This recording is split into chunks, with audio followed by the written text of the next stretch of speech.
everyone, welcome back. I hope you all are doing great. This is our question video number 4 in which we are going to discuss illustration number 13. Last video में हमने illustration number 12 को complete किया था and उसके पहले हमारी सारी की सारी illustrations कंप्लीट हो चुकी हैं. This is our last illustration.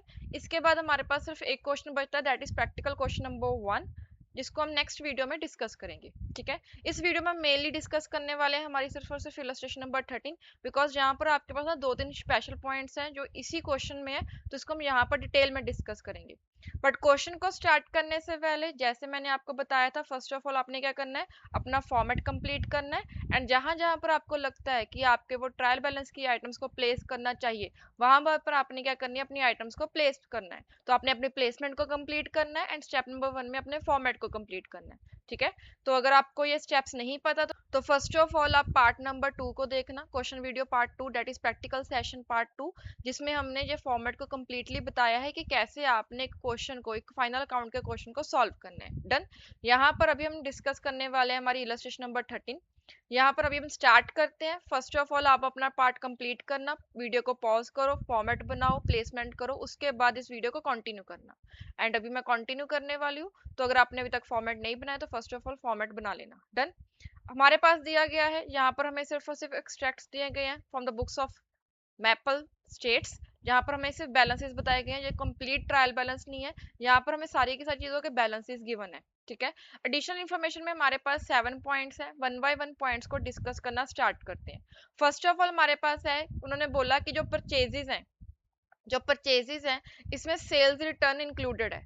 Sales return included है तो हम इसको क्या करेंगे, रिवर्स कर देंगे. जितनी हमारी परचेजेस हैं उसमें से हम 2575 को माइनस कर देंगे. ठीक है, एंड सेल्स में ऐसे ही परचेज रिटर्न इंक्लूडेड है. डन. सेकेंडली हमारे पास है गुड्स विड्रॉन किए गए हैं by XYZ for his own consumption, अपने खुद के कंजम्पशन के लिए. मतलब कि ये क्या है, हमारी ड्राइंग्स है जिसको उन्होंने क्या किया है, इंक्लूड कर दिया परचेजेस में. ठीक है.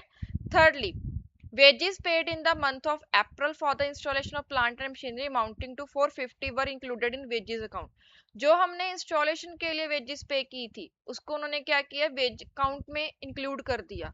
हमें ये चीज पता है कि जब भी हम किसी एसेट के ऊपर कोई एक्सपेंस करते हैं, कोई भी ऐसा एक्सपेंस करते हैं जो कि उस एसेट उस पर्टिकुलर लोकेशन और कंडीशन में लेकर आने के लिए जरूरी है, तो उस एक्सपेंस को हम क्या करते हैं, उस पर्टिकुलर एसेट की कॉस्ट में ऐड करते हैं. तो यहाँ पर ये जो वेजेस पे गई है फॉर द इंस्टॉलेशन, इसको हमने प्लांट एंड मशीनरी अकाउंट में ऐड करना था as a cost of plant and machinery, but उन्होंने वेजेस अकाउंट में ऐड कर दिया. तो this also needs to be corrected. तो यहाँ पर हमारे पास 3 फर्स्ट पॉइंट है जिसको हमें करेक्ट करना है.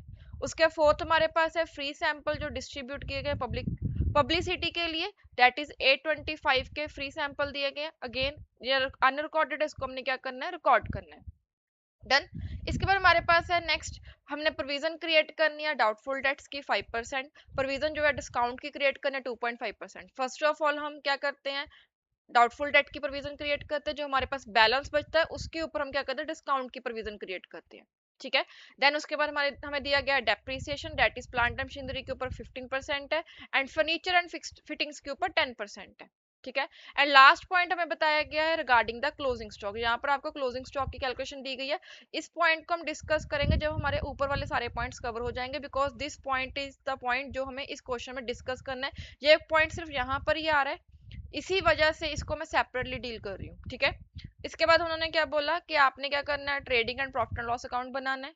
ठीक है, एंड बैलेंस शीट बनानी है. Then also show the rectification entries. तो फर्स्ट ऑफ ऑल आप देखो, आपके पास यहाँ पर 7 एडजस्टमेंट्स हैं. 7th एडजस्टमेंट को आप कंसीडर मत करो, जहाँ पर आप ये सिर्फ समझो कि ये क्लोजिंग स्टॉक की एडजस्टमेंट दी गई है, जहाँ से आपको क्लोजिंग स्टॉक की अमाउंट मिलने वाली है.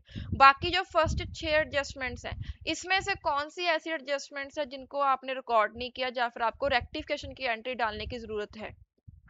अगर आपने रेक्टिफिकेशन ऑफ एरर वाला चैप्टर देखा है तो आपको पता होगा ये जो फर्स्ट 4 एडजस्टमेंट्स हैं, दीज आर द एडजस्टमेंट जिसके लिए हम रेक्टिफिकेशन एंट्री डाल सकते हैं. यहाँ पर हमें प्रोविजन क्रिएट करनी है, this is a final account adjustment. हमें डेप्रिसिएशन चार्ज करनी है, this is also final account adjustment. ये जो फर्स्ट 4 पॉइंटर्स है ना, दीज आर द एडजस्टमेंट जहाँ पर हमें रेक्टिफिकेशन करनी है. तो फर्स्ट ऑफ ऑल हम क्या करेंगे, रेक्टिफिकेशन करते हैं. देखो रेक्टिफिकेशन की एंट्रीज आपको पता है, हमने already chapter number 2 chapter number 2 unit number 6 में हमने रेक्टिफिकेशन ऑफ एरर का पूरा कंप्लीट सेक्शन देखा हुआ है, तो वहां पर हमने सीखा हुआ है कि कैसे रेक्टिफिकेशन की एंट्री डलती है, तो हम उसको क्विकली कवर कर लेते हैं एंड उसके बाद जो हमारा फाइनल काउंट वाला पार्ट है उसके ऊपर हम मेनली फोकस रखेंगे। ठीक है, तो हमारे पास फर्स्ट एडजस्टमेंट है जिसमें उन्होंने बोला है कि आपकी परचेजेस में सेल्स इंक्लूडेड है, सेल्स रिटर्न इंक्लूडेड है। देखो, परचेजेस का भी बैलेंस डेबिट बैलेंस होता है, सेल्स रिटर्न का भी डेबिट बैलेंस होता है, राइट।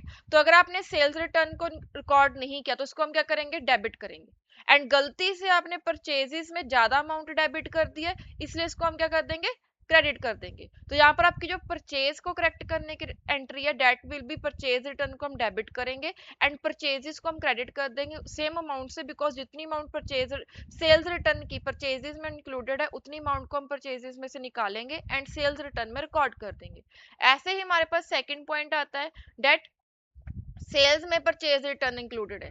यहाँ पर भी सेम वही चीज है, सेल्स का हमारा क्रेडिट बैलेंस होता है एंड परचेज रिटर्न का भी क्रेडिट बैलेंस होता है। तो एक तरह से आपने परचेज रिटर्न को रिकॉर्ड नहीं किया, सेल्स में ही परचेज रिटर्न की अमाउंट को इंक्लूड कर दिया। इसको करेक्ट करने के लिए इसको हम डेबिट करेंगे एंड परचेज रिटर्न को हमने रिकॉर्ड नहीं किया इसलिए इसको हम रिकॉर्ड करने के लिए क्रेडिट कर देंगे। तो यहाँ पर आपकी दो एंट्रीज आएंगी, फर्स्ट ऑफ ऑल परचेजेस को करेक्ट करने की, सेकेंडली सेल्स को करेक्ट करने की। बट इन्होंने यहाँ पर इसको मर्ज करके लिखा है, आप इसको ऐसे देखो। यहाँ पर सबसे पहले क्या किया है, रिटर्न इनवर्ड, रिटर्न इनवर्ड मतलब कि सेल्स रिटर्न को इन्होंने डेबिट किया एंड उतनी अमाउंट से इन्होंने परचेजेस को क्या कर दिया, क्रेडिट कर दिया। तो यहाँ पर आपकी ये जो फर्स्ट एंट्री है दिस वन। देन उसके बाद सेल्स को करेक्ट करने के लिए क्या था, सेल्स को हमने डेबिट करना था एंड परचेज रिटर्न को हमने क्रेडिट करना था। परचेज रिटर्न मतलब रिटर्न आउटवर्ड, तो रिटर्न आउटवर्ड को उन्होंने क्रेडिट कर दिया एंड सेल्स को उन्होंने डेबिट कर दिया। तो ये दो एंट्रीज हैं, इनको कंबाइन करके लिखा हुआ है। एट द एंड आपकी एंट्रीज वही रहने वाली हैं कि आपने परचेजेस को कम करने के लिए क्रेडिट करना है, सेल्स को कम करने के लिए डेबिट करना है and purchase return and sales return को आपने रिकॉर्ड करना है। डन। उसके बाद नेक्स्ट हमारे पास सेकंड एडजस्टमेंट आती है, that is the goods withdraw किए गए हैं by XYZ for is own consumption. Own consumption मतलब ड्राइंग्स के लिए जिसको इंक्लूड किया गया है इन द परचेज, मतलब कि परचेजेस में से हम उसको माइनस करेंगे एंड ड्राइंग्स में उसको ऐड करेंगे। तो यहाँ पर हमारी एंट्री क्या आ जाएगी, ड्राइंग्स अकाउंट को हम डेबिट करेंगे एंड परचेजेस को हम कम करने के लिए क्या करते हैं, क्रेडिट करते हैं, बिकॉज परचेजेस और एक्सपेंस एंड एक्सपेंस को कम करने के लिए हम क्रेडिट करते हैं। तो 3500 के हमारे परचेजेस यहाँ पर कम हो जाएंगे। डन। उसके बाद नेक्स्ट हमारे पास है कि वेजेस को जो हमने पे की थी for the installation of plant and machinery उसको वेजेस अकाउंट में इंक्लूड कर दिया। अभी यहाँ पर वेजेस अकाउंट में इंक्लूड किया है बट ये प्लांट एंड मशीनरी का पार्ट होना चाहिए, तो प्लांट एंड मशीनरी को हम डेबिट करेंगे एंड वेजेस में उसको गलती से हमने ऐड कर दिया, मतलब डेबिट कर दिया, तो उसको हम क्या कर देंगे, क्रेडिट कर देंगे। तो हमारा यहाँ पर अकाउंट क्या आएगा, प्लांट एंड मशीनरी अकाउंट को हम डेबिट करेंगे एंड वेजेस को हम क्रेडिट करेंगे। Plant and machinery account debit to wages 450। Done. And last हमारे पास एडजस्टमेंट आ रही है, that is the free sample वाली। फ्री सैंपल मतलब एडवर्टीजमेंट के लिए आपने क्या किया, गुड्स को यूज किया है। यहाँ पर उन्होंने कुछ नहीं मेंशन किया कि कहाँ पर इंक्लूडेड है कहाँ पर एक्सक्लूडेड है, तो इसका मतलब क्या है कि this entry is not recorded. जब हमने रिकॉर्ड नहीं किया तो हम क्या करेंगे, इसको जैसे हम फर्स्ट टाइम रिकॉर्ड करते हैं वैसे इसको रिकॉर्ड करना है। अभी जब आप फ्री सैंपल के लिए गुड्स को डिस्ट्रीब्यूट करते हो तो आपकी एंट्री क्या आती है, एडवर्टीजमेंट एक्सपेंस को आप डेबिट करते हो बिकॉज आपने फॉर एडवर्टीजमेंट के लिए फ्री सैंपल दिए हैं एंड उतनी अमाउंट को आप क्या करते हो, परचेजेस में से माइनस करते हैं, बिकॉज हमने ये चीज ऑलरेडी डिस्कस की हुई है मल्टीपल टाइम्स, जहां पर इस चैप्टर के कॉन्सेप्ट्स में भी हमने डिस्कस किया था कि अगर आप किसी भी पर्पस के लिए अदर देन सेल आप गुड्स को यूज करते हो तो आप उसको उसमें क्या करते हो, परचेजेस को माइनस करते हो। तो परचेजेस को जब हमने माइनस करना होता है तो वहां पर हम क्या करते हैं, परचेजेस को क्रेडिट करते हैं। तो यहाँ पर हमारे पास एंट्री क्या आ जाएगी, एडवर्टीजमेंट एक्सपेंसेस को डेबिट करेंगे एंड हम परचेजेस को क्रेडिट करेंगे। यहाँ पर आपकी जो फर्स्ट 4 एंट्रीज थी ना ये रिलेटिंग थी to the rectification of errors. ठीक है, हमने अभी रेक्टिफिकेशन कर ली है। अभी आपने क्या करना है, जो जो अकाउंट्स आपके यहाँ पर यूज हुए हैं, जहां पर आपके कौन कौन से अकाउंट्स यूज हुए हैं, first of all return inward, second is sale, third is purchase, then return outward, then drawings. Purchase को हमने ऑलरेडी ऊपर मार्क कर लिया तो यहाँ पर दोबारा से मार्क नहीं करेंगे। Plant and machinery, wages, then advertisement expenses, purchase already done. ठीक है, ये सारे के सारे अकाउंट्स को ना आपने दोबारा से कैलकुलेट करना है। जैसे सबसे पहले देखो, आपको यहाँ पर दिया गया है परचेजेस, परचेजेस का बैलेंस कितना है, 1,60,000। अभी यहाँ पर आप समझो, फर्स्ट ऑफ ऑल हम एक चीज का एंट्री लिखते हैं, बाकी आपने खुद कैलकुलेशंस करनी है। यहाँ पर आपके पास परचेजेस है, परचेजेस का कितना अमाउंट दिया गया ट्रायल बैलेंस में, दैट इज 1,60,000। ठीक है।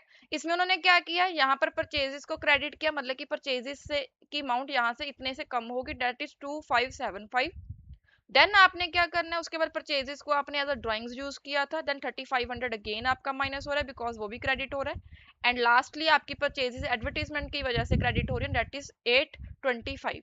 तो यहाँ पर अगर आप इसकी कैलकुलेशन करोगे तो this will be 1,60,000 minus 2575 minus 3500 minus 825, तो दिस इज 153,100। तो अभी जब आप यहाँ पर परचेजेस को रिकॉर्ड करोगे ना, आफ्टर रेक्टिफिकेशन आपकी अमाउंट कितनी आ रही है, 1,53,100। इस अमाउंट को आप यहाँ पर रिकॉर्ड करोगे। क्लियर है। ऐसे ही आपने क्या करना है, अभी सेल्स की अमाउंट निकालनी है। यहाँ पर आपके पास सेल्स दी गई है, आपके पास सेल्स है 2,15,300, 2,15,300। इसमें से हमने क्या करना है, यहाँ पर हमने सेल्स को डेबिट किया है। डेबिट किया मतलब कि सेल्स इतने से माइनस हो रही है, तो यहाँ पर 1,725 से हम क्या करेंगे, सेल्स को माइनस करेंगे। तो आपकी जो सेल्स की अमाउंट आएगी दैट विल बी 2,13,575। तो आपने बस ये चीज ध्यान रखनी है कि अगर आपको रेक्टिफिकेशन करने के लिए बोला गया है तो फर्स्ट ऑफ ऑल आपने रेक्टिफिकेशन की एंट्रीज डालने के बाद जो आपके पास एक्चुअल में बैलेंस आ रहा है ना, उसी बैलेंस को आपने trading account, P and L account and balance sheet में यूज करना है। डन। देन उसके बाद हमारे पास आ रहा है थर्ड पॉइंट। थर्ड हमने क्या देखा था, यहाँ पर रिटर्न इनवर्ड। अभी यहाँ पर आप देखो, क्या आपको इस पर्टिकुलर इंफॉर्मेशन में रिटर्न इनवर्ड कहीं पर भी दिख रहा है? यहाँ पर आपके पास रिटर्न इनवर्ड नहीं है। रिटर्न इनवर्ड मतलब कि सेल्स रिटर्न। तो यहाँ पर हम क्या करेंगे, सेल्स रिटर्न को जहां पर डायरेक्टली रिकॉर्ड करेंगे, दैट इज सेल्स रिटर्न। कितनी अमाउंट थी, दैट वाज 2575। तो यहाँ पर हमारी जो सेल्स रिटर्न आ रही है दैट इज 2575। तो इतने को हम डायरेक्टली यहाँ से माइनस करेंगे। अगर हमें सेल्स रिटर्न की अमाउंट इन्फॉर्मेशन में दी होती, जो हमारे पास इन्फॉर्मेशन है रिगार्डिंग द बैलेंसेस, उसमें अगर हमें दी होती तो हम क्या करते, इस अमाउंट को भी वहां पर एडजस्ट करते, उसके बाद इसको यहाँ पर रिकॉर्ड करते। डन। सिमिलरली अभी हमारे पास फर्स्ट एंट्री में एक पार्ट बचा है, यहाँ पर हमने रिटर्न इनवर्ड को रिकॉर्ड कर लिया, सेल्स को करेक्ट कर दिया, परचेजेस को करेक्ट कर दिया। रिटर्न आउटवर्ड मतलब कि परचेज रिटर्न, यहाँ पर अभी हमारे पास परचेज रिटर्न कितने किया, 1725। तो यहाँ पर हम क्या करेंगे, अभी यहाँ से हम परचेज रिटर्न को माइनस करेंगे, रिटर्न दैट इज 1725, यहाँ पर से इसको माइनस कर देंगे तो जो आपके पास क्या आ जाएगी, नेट परचेजेस आ जाएंगी। डन। तो यहाँ पर हमने क्या किया है, हमारी जो फर्स्ट एंट्री है उसको हमने रिकॉर्ड कर लिया। अभी इसके बाद हमारे पास नेक्स्ट आ रहा है ड्राइंग्स का। ड्राइंग्स का बैलेंस क्या आपको दिया हुआ है, यहाँ पर देखो आपको ड्राइंग्स का बैलेंस यहाँ पर, this is a balance of drawings that is 8,000। अभी 8,000 में आपकी और ड्राइंग्स कितनी हुई हैं, दैट इज 3,500 की, जिसको आपने रिकॉर्ड नहीं किया था। तो 8,000 प्लस 3,500, 8,000 प्लस 3,500, तो दिस इज 11,500। तो आप बैलेंस शीट में जाओगे एंड ड्राइंग्स के सामने आप लिखोगे 11,000, 11,500। डन। देन इसके बाद हमारे पास एंट्री आ रही है, परचेजेस को हमने रिकॉर्ड कर लिया। Then plant and machinery. अभी प्लांट एंड मशीनरी का हमारे पास जितना भी बैलेंस है ना, उसमें हम 450 और ऐड करेंगे। यहाँ पर आपके पास प्लांट एंड मशीनरी का बैलेंस है 19,550, 19,550। इसमें हमारे पास यहाँ पर जर्नल एंट्री में हमने क्या किया था, हमने जर्नल एंट्री में ना प्लांट एंड मशीनरी को डेबिट किया, तो इसका मतलब क्या है कि उसका बैलेंस और ऐड हो गया। तो 450 से हम उसको ऐड कर देंगे, तो हमारे पास बैलेंस कितना आ गया, 20,000। अभी हम यहाँ पर बैलेंस शीट में जाएंगे एंड यहाँ पर हम लिखेंगे 20,000। डन। देन इसके बाद हमारे पास नेक्स्ट एंट्री है रिगार्डिंग द वेजेस। वेजेस में से हमने 450 को निकालना है, तो यहाँ पर हमारे पास वेजेस का बैलेंस कितना है, that is wages are equals to 12,165, 12,165। इसमें से माइनस करेंगे 450, तो दिस इज 11,715। तो यहाँ पर हमारे पास वेजेस का जो अकाउंट आएगा, यहाँ पर आएगा 11,715। डन। एंड इसके बाद हमारे पास लास्ट एंट्री बची है, that is regarding the advertisement. Advertise expense को हमने डेबिट किया, तो मतलब कि ऐड करेंगे। हमारे पास जितना भी एक्सपेंस हुआ है उसमें हम क्या करेंगे, 825 को ऐड कर देंगे। हमारे पास एडवर्टीजमेंट का यहाँ पर एक्सपेंस दिया हुआ है, दैट इज 3350, 3350 प्लस करेंगे इसमें हम 825 को, तो यहाँ पर हमारे पास आ जाएगा एडवर्टीजमेंट एक्सपेंस दैट इज 4175। तो यहाँ पर आप जब एडवर्टीजमेंट को रिकॉर्ड करोगे तो दिस विल बी 4175। बट आपने जैसे मैंने यहाँ पर डायरेक्टली कैलकुलेटर के ऊपर कैलकुलेशन कर दी ना, आपने यहाँ पर क्या करना है, फर्स्ट ऑफ ऑल आपका वर्किंग नोट नंबर 1 बनेगा। यहाँ पर आप वर्किंग नोट नंबर 1 बनाओगे, that is the balances after rectification of errors. And उसमें हम सारी की सारी जो अकाउंट्स आपने इफेक्ट किए हैं जर्नल एंट्रीज में, उन सारे के सारे अकाउंट्स को आप यहाँ पर रिकॉर्ड करोगे। यहाँ पर आप अपने बेसिस पर कैसे भी कैलकुलेशंस करके वहां पर शो कर सकते हो कि आपके जो ट्रायल बैलेंस में बैलेंसेस हैं वो कैसे आपके ट्रेडिंग अकाउंट में जो बैलेंसेस है उसमें डिफरेंट है। मींस आपने बेसिकली कैलकुलेशन करके यहाँ पर दिखाना, उसके बाद वो अमाउंट को आपने वहां पर रिकॉर्ड करना है। डन। अभी यहाँ पर आपके पास जो वर्किंग नोट 1 था इसको आपने खुद प्रिपेयर करना है। अब हम नेक्स्ट चलते हैं, हमारी मेन एडजस्टमेंट जो हमने डायरेक्टली क्या करनी है हमारे फाइनल अकाउंट्स में करनी है। फर्स्ट एडजस्टमेंट है regarding the create a provision for doubtful date. जब भी आपको डाउटफुल डेट की प्रोविजन दी होती है तो वहां पर हम क्या करते हैं, डाउटफुल डेट का एक अकाउंट बनाते हैं। यहाँ पर हम क्या करेंगे, वर्किंग नोट नंबर 2 बनाएंगे। वर्किंग नोट नंबर 1 आपने कंप्लीट करना है, उसकी थोड़ी सी स्पेस छोड़कर वर्किंग नोट नंबर 2 आप यहाँ से बना सकते हो। यहाँ पर आपके पास आ जाएगा प्रोविजन फॉर डाउटफुल डेट्स। इसका हम क्या करेंगे, प्रॉपर अकाउंट बनाएंगे। तो हमारा वर्किंग नोट नंबर 2 बन जाएगा प्रोविजन फॉर डाउटफुल डेट्स। यहाँ पर हम कंप्लीट फॉर्मेट बनाएंगे, that is first one is particulars rupees, then particulars and rupees. And यहाँ पर हमारे पास आएगा बाय बैलेंस, यहाँ पर हम लिख देंगे एज गिवन। जैसे हमें दिया गया बैलेंस उस बैलेंस को हम यहाँ पर रिकॉर्ड करेंगे। हमें कितना बैलेंस दिया गया प्रोविजन फॉर डाउटफुल डेट का, यहाँ पर है 3200 का। मीन्स हमारा जो प्रोविजन का बैलेंस गिवन है डेट इज 3200। यहाँ पर आप लिखो 3200। इस 3200 में आप चेक करो कि क्या आपको बैड डेट की कोई इन्फॉर्मेशन दी गई है। यहाँ पर आपके पास इस इंफॉर्मेशन में बैड डेट का बैलेंस है 1100 का। तो यहाँ पर हम क्या करेंगे, बैड डेट को पी एंड एल में रिकॉर्ड नहीं करेंगे, हम यहाँ से ही एडजस्ट करेंगे। यहाँ पर हम लिखेंगे टू बैड डेट 1100।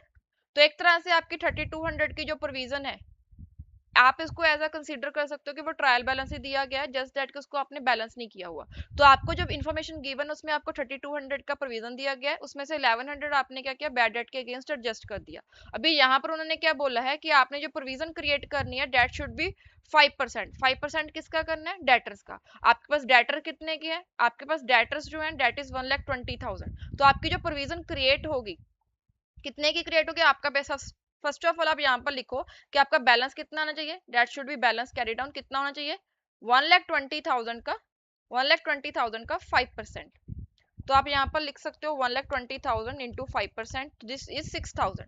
आपकी जो प्रोविजन होनी चाहिए that should be the closing provision should be 6,000 जो आपकी बैलेंस शीट में जाएगी। एंड सेकेंडली यहाँ पर आपने क्या करना है, अभी देखो इसको बैलेंस करने के लिए आपके पास यहाँ पर बैलेंसिंग फिगर आएगी ना, जिसको हम क्या करेंगे, लिखेंगे by P and L account that is the provision created. So this is a provision that you have to create to maintain a balance of 6,000 at the end of the year. आपके पास 3200 का balance था जिसमें से आपने 1100 bad debt में adjust कर दिए and आपको प्रोविजन चाहिए कितनी, 6000 की। तो आपका जो बैलेंसिंग फिगर आ रहा है दैट इज 3900। ठीक है, अभी हमने ये चीज ऑलरेडी डिस्कस की हुई है इलस्ट्रेशन नंबर 12 में कि देखो आपके पास ये जो इन्फॉर्मेशन थी 1100 की एंड 3200 की, ये आपको ट्रायल बैलेंस के गिवन थी। तो इसको हम वन टाइम ही यूज कर सकते हैं, यहाँ पर हमने इसको यूज कर लिया तो यहाँ पर इसको हम अभी और कहीं पर यूज नहीं करेंगे। बट जो ये दो कैलकुलेशंस आपने की हैं, first one is 6000 and second one is 3900, ये कहाँ कहाँ पर जाएगा, जो जो 6000 है ये आपका कहाँ पर जाएगा, बैलेंस शीट में जाएगा। ठीक है, हम इसको क्या करेंगे, डेटर्स में से डिडक्ट करेंगे and this will be the part of P and L. हमने ऑलरेडी यहाँ पर भी लिखा है कि इसको हम पी एल एंड में लिखने वाले हैं। तो यहाँ पर आपका 3900 कहाँ पर जाएगा, पी एंड एल में जाएगा। तो यहाँ पर हम क्या करेंगे, अभी इसको एडजस्ट करते हैं। फर्स्ट ऑफ ऑल यहाँ पर आपके पास आएगा टू प्रोविजन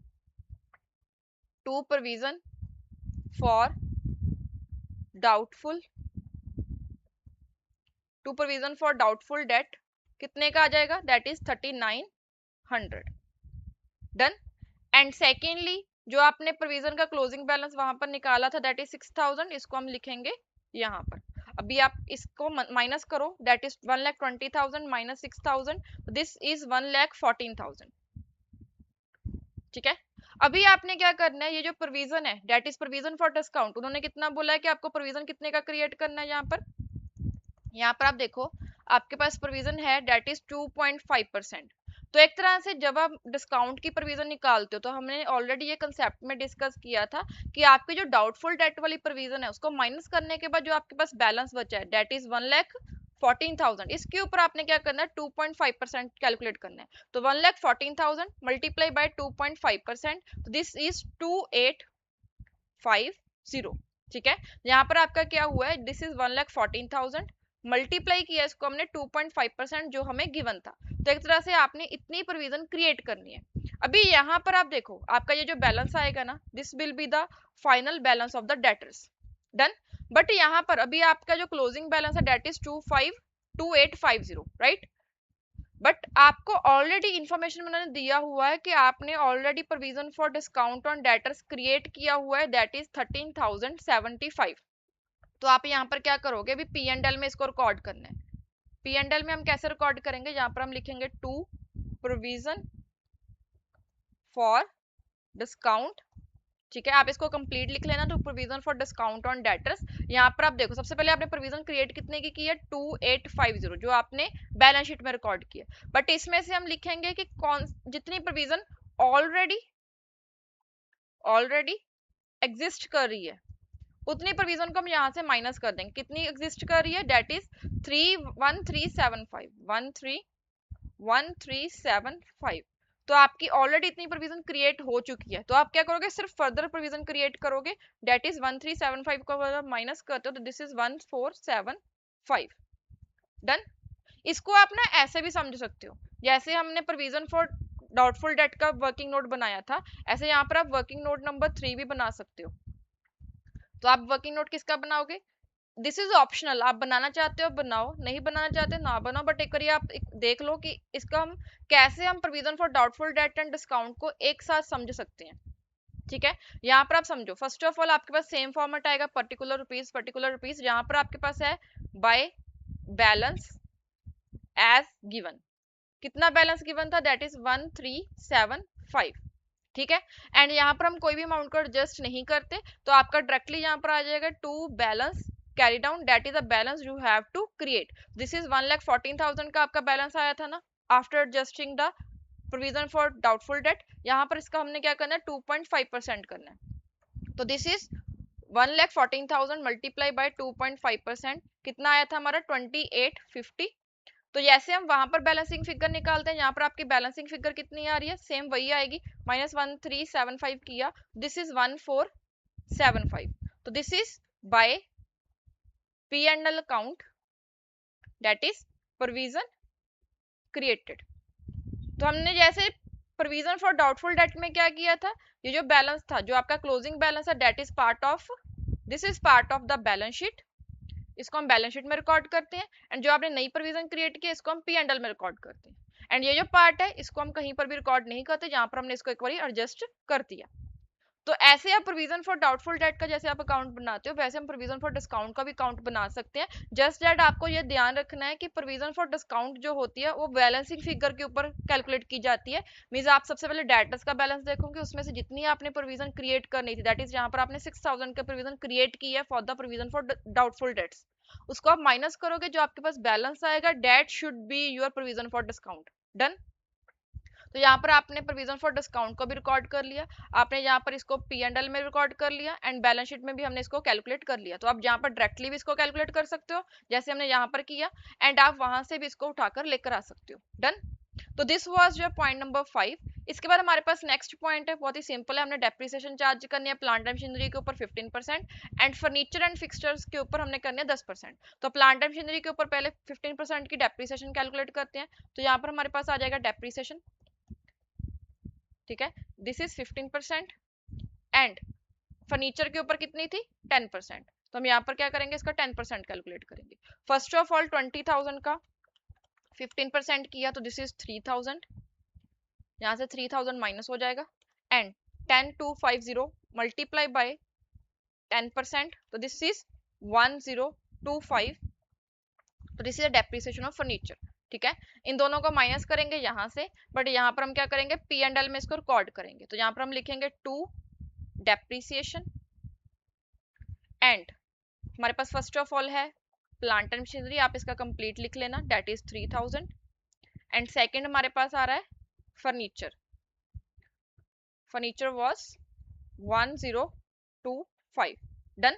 तो यहाँ पर हम इसका टोटल कर देंगे, दैट इज 4025। तो यहाँ पर हमारे पास आ जाएगी टोटल डेप्रिसिएशन। डन। अभी हमारा लास्ट पॉइंट बचा है, जिसको मैंने बोला था कि आपने स्टार मार्क करना है। इसको आप 2 स्टार मार्क, 3 स्टार मार्क, जितने आपको लगता है ना, जितना आपको लगता है कि ये कॉम्प्लिकेटेड है आपके लिए, उतने स्टार मार्क आप कर सकते हो। बट इसको अभी हमने समझना है कि ये है क्या। देखो, सबसे पहले उन्होंने बोला कि जो बैंक ओवरड्राफ्ट है that is secured against hypothecation of the stock. इसका मतलब क्या होता है, हाइपोथिकेशन ऑफ स्टॉक का मतलब क्या होता है, जैसे आपने सुना होगा कि हम क्या करते हैं, बैंक में ज्वेलरी को गिरवी रखते हैं और उसके अगेंस्ट हमें लोन मिल जाता है, या फिर हम प्रॉपर्टी के पेपर्स रखते हैं और उसके अगेंस्ट हमें लोन मिल जाता है। वैसे ही बिजनेस के केस में बैंक को ओवरड्राफ्ट दिया जाता है आपकी स्टॉक के बेसिस पर, कि आपके बिजनेस में कितना स्टॉक पड़ा है, उसकी सिक्योरिटी के ऊपर आपको बैंक ओवरड्राफ्ट दिया जाता है। That is called hypothecation of stock. ठीक है, अभी नेक्स्ट यहाँ पर उन्होंने क्या बोला कि बैंक ओवरड्राफ्ट जो है that is outstanding as at 31 March 2022। अभी फर्स्ट ऑफ ऑल आप देखो कि आपका बैंक ओवरड्राफ्ट आउटस्टैंडिंग कितना है, दिस इज 80,000। जहां पर आप देखो बैंक ओवरड्राफ्ट का बैलेंस कितना है, 80,000। उन्होंने बोला कि ये जो बैंक ओवरड्राफ्ट का बैलेंस है that is outstanding on 31 March 2022, that is considered as 80% of real value of the stock. जो रियल वैल्यू है स्टॉक की रियल वैल्यू अभी हम निकालेंगे, जो रियल वैल्यू स्टॉक की आएगी उसका 80% ही है। दिस इज 80,000 जो है, this is 80% of real value of the stock. आप इसकी ना वर्किंग नोट यहाँ पर बनाना शुरू करो, साथ साथ में हम सेंटेंस को पढ़ेंगे, साथ साथ में हम क्या करेंगे, इसका वर्किंग नोट बनाएंगे। यहाँ पर आपका वर्किंग नोट नंबर 4 है, that is calculation of closing stock. ठीक है, फर्स्ट ऑफ ऑल उन्होंने बोला कि जो बैंक ओवरड्राफ्ट है, बैंक ओवरड्राफ्ट, इसका कितना बैलेंस है, दैट इज 80,000। एंड ये जो बैंक ओवरड्राफ्ट है, इसको मैं बैंक ओडी लिख रही हूँ, दैट इज बैंक ओवरड्राफ्ट, ये किसके इक्वल है, 80% of real value of stock. Stock की जो रियल वैल्यू आएगी उसका 80% हमने क्या करना है, कंसीडर करना है as a bank overdraft. Next उन्होंने बोला ये जो रियल वैल्यू ऑफ स्टॉक है ना, that is deducting 20% as a margin.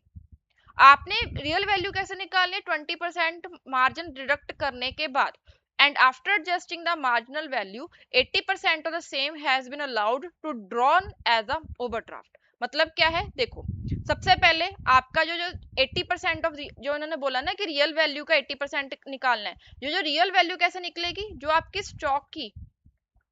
Stock की एक्चुअल वैल्यू है ना, उसमें से आपने क्या करना है, 20% मार्जिन माइनस करना है। 20% मार्जिन जो है आपने माइनस किया, जो आपके पास वैल्यू आएगी that is your real value, and उस वैल्यू को आपने 80% करना है। ठीक है, अभी यहाँ पर आप समझो, सबसे पहले हम क्या करते हैं, यहाँ पर हम जैसे मैथमेटिक्स में करते हैं ना, लेट्स अज्यूम। ठीक है, आप यहाँ पर अज्यूम कर लो, लेट्स अज्यूम जो actual value of stock that is equals to A, वो ए के इक्वल है। ठीक है, एंड अगर वो ए के इक्वल है तो उसका मतलब क्या है, यहाँ पर आप ए की जगह ना इसको 100 भी मान सकते हो कि आपकी जो एक्चुअल वैल्यू डेट इज 100। ठीक है, इस 100 का उन्होंने क्या बोला कि फर्स्ट ऑफ ऑल आपने 20% मार्जिन माइनस करना, तो आपका मार्जिन कितना आ गया, जब आप इसमें से मार्जिन माइनस करोगे 20% मतलब कि 20 रुपीज का आपने मार्जिन माइनस किया, तो आपकी जो रियल वैल्यू आएगी दैट इज इक्वल्स टू 80। अभी जो आपको बैंक ओवरड्राफ्ट मिला है, इस रियल वैल्यू का 80% मिला है, तो अगर आप यहाँ पर ओडी निकालोगे तो दिस विल बी 80 रुपीज का 80%, दैट इज इक्वल्स टू 80 का अगर आप 80 करते हो दिस इज 64। तो यहाँ पर अगर आपका स्टॉक की वैल्यू 100 है तो उसका उस अमाउंट का आपको 64 ही सिर्फ एज अ ओवरड्राफ्ट मिला है। तो यहाँ पर अभी हम इसको कंसीडर कर सकते हैं, जैसे 100 रुपीज का अगर आपकी स्टॉक की वैल्यू थी तो उसके अगेंस्ट आपको सिर्फ 64 का ही ऑडी मिला है। तो यहाँ पर अगर आपको 80,000 का ओवरड्राफ्ट आपके पास अवेलेबल है, तो हम यहाँ पर क्या करेंगे 100 डिवाइडेड बाय 64 इंटू 80,000। जैसे आप नॉर्मल मैथमेटिक कैलकुलेशन करते हो ना वैल्यू को निकालने के लिए, तो हम यहाँ पर क्या करेंगे 80,000 मल्टीप्लाई बाय 100 डिवाइडेड बाय 64। तो यहाँ पर आपके पास आ जाएगा ₹1,25,500। तो this is your value of the closing stock. Because जो आपके पास यहाँ पर देखो, मैं एक बार इसको रिपीट कर देती हूँ, जो आपके पास यहाँ पर ओवरड्राफ्ट की लिमिट थी दैट इज 80,000, राइट। एंड इस 80,000 को उन्होंने बोला था कि this is 80% of the real value of the stock, and जो रियल वैल्यू है that is actual value minus 20% of the margin. यहाँ पर इन्होंने लिखा हुआ है ना, इन्होंने ब्रैकेट में लिखा है कि real value of stock deducting 20% as a margin. इसका मतलब क्या है कि जो रियल वैल्यू निकलेगी that is after deducting 20% as margin, मतलब कि जो एक्चुअल अमाउंट है उसका 20% जब आप मार्जिन डिडक्ट करोगे तो आपके पास रियल वैल्यू आ जाएगी। तो यहाँ पर अभी आपने अज्यूम किया कि एक्चुअल वैल्यू जो है वो 100 है, तो उस केस में आपका मार्जिन कितना हो गया 20, तो आपकी रियल वैल्यू कितनी होगी 80। एंड इस 80 का आपको क्या मिला है 80% मिला है, तो जहां पर आपके पास कितनी अमाउंट आ गई 64। तो अगर आपका स्टॉक की वैल्यू 100 थी तो उस केस में आपको 64 का ओवरड्राफ्ट मिला है। तो अगर आपके पास ओवरड्राफ्ट 80,000 का है तो उसके अगेंस्ट हम क्या करेंगे कैलकुलेशन करके देख लेंगे, ये हमारी नॉर्मल मैथमेटिक कैलकुलेशन होती है। तो यहाँ पर हम क्या करेंगे, यहाँ पर हमारे पास वैल्यू आ जाएगी that is the actual value. तो यहाँ पर हमारे पास एक्चुअल वैल्यू आ रही है स्टॉक की। अभी आप इसको ना क्रॉस चेक भी कर देख सकते हो। यहाँ पर देखो कि आपके पास क्लोजिंग स्टॉक की वैल्यू कितनी है, यहाँ पर आपके पास क्लोजिंग स्टॉक की वैल्यू कितनी निकली है दैट इज 1,25,000। इस वैल्यू में से सबसे पहले हम क्या करेंगे मार्जिन माइनस करेंगे। कितने का मार्जिन माइनस होगा 20%। तो 1,20,000 में से अगर आप उसका 20% करते हो दैट इज 25,000। तो यहाँ पर आपके पास अगर 25,000 आप माइनस कर देते हो तो आपके पास कितना बचा that is 1 lakh, right. This is the real value of the stock, जिसका उन्होंने बोला कि आपको ओवरड्राफ्ट कितना मिला है इसका 80%। तो आपको सिर्फ 80% ही इसका ओवरड्राफ्ट मिला है दैट इज 80,000। तो आपकी अगर आपने क्रॉस चेक भी करना तो भी आपका 80,000 ही आ रहा है। तो आपकी ओवरड्राफ्ट की लिमिट उन्होंने 80,000 दे दी है, हमने इसकी क्या किया रिवर्स कैलकुलेशन करके 1,25,000 निकाला है। तो अभी यहाँ पर हम क्या करेंगे क्लोजिंग स्टॉक को हम जैसे नॉर्मली रिकॉर्ड करते हैं वैसे रिकॉर्ड करना है। यहाँ पर आपके पास आ जाएगा first of all trading account में that is by closing stock that is ₹1,25,000 done.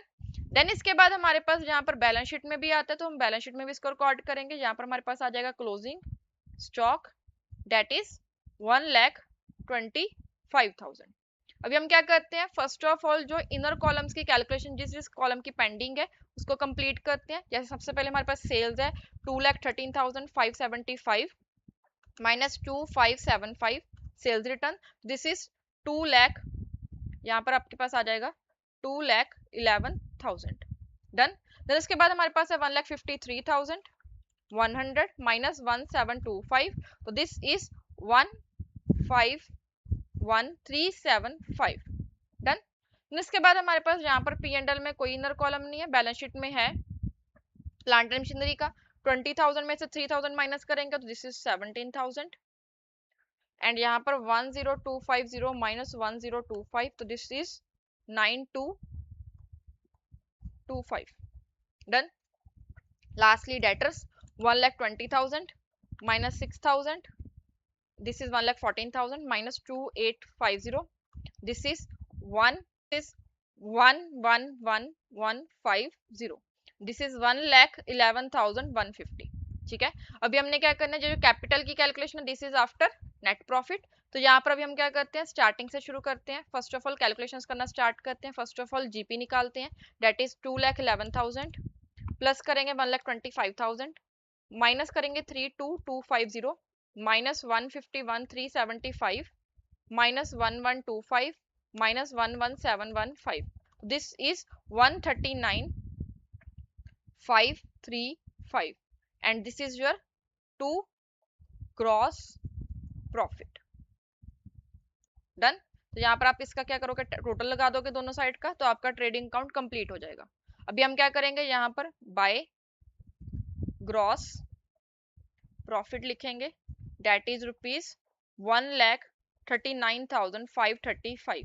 इसमें हम सबसे पहले रिकवर्ड को ऐड करेंगे फॉर 50, देन उसके बाद हमारे पास आएगा 22,550 139,535 plus 450 minus 22,550 minus 4,300 minus 1,350 minus 4,175 minus 1,250 minus 3,000। इसके बाद हमारे पास आ रहा है minus 1,0160 minus 3,900 minus 1,475 minus 4,025. This is 83,000. This is 83,800 and this is your net profit. Done. And इसके बाद यहाँ पर इसका क्या आ जाएगा, दोनों साइड का टोटल आ जाएगा। तो first of all let's check कि हमारा नेट प्रॉफिट सही है या नहीं। 83,800 done.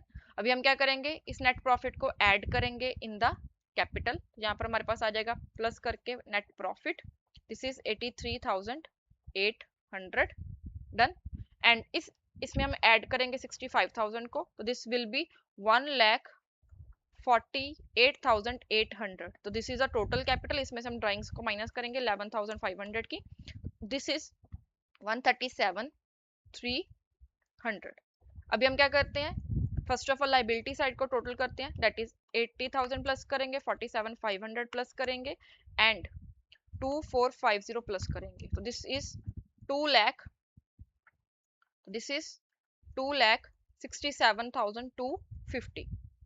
First of all let's see 2,67,250। तो हमारा लाइबिलिटी साइड मैच हो गया। अभी जस्ट हमारा मेन पर्पस क्या है कि एसेट साइड भी हमारा इतना ही आना चाहिए।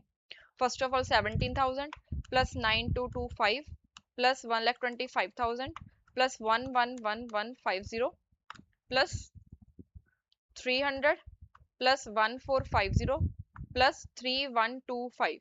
तो दिस इज 2,67,250 आप डन। तो दिस इज योर आंसर। अभी आपकी बैलेंस शीट मैच हो चुकी है, तो इसका मतलब क्या है कि आपका आंसर क्या है, करेक्ट है। ठीक है, डन। तो that's it, this was your illustration number 13। तो इसके साथ आपकी सारी की सारी इलस्ट्रेशन जो है चैप्टर नंबर 7 यूनिट नंबर 1 की कंप्लीट हो गई। अभी आपका जस्ट एक क्वेश्चन बचता है, that is practical question number 1। इसको हम नेक्स्ट पार्ट में कवर करेंगे, इससे आपकी यूनिट नंबर 1 कंप्लीट हो जाएगी। ठीक है, तो आपका मेन पर्पस क्या है, अभी आपने इलस्ट्रेशन नंबर 13 को कंप्लीटली हैंड रिटन सॉल्व करना है। एंड अगर आपको किसी भी पॉइंट में कोई डाउट है तो please comment in the comment section. Thank you so much. Please keep revising, keep practicing, and if you have any doubt, please comment in the comment section. Thank you.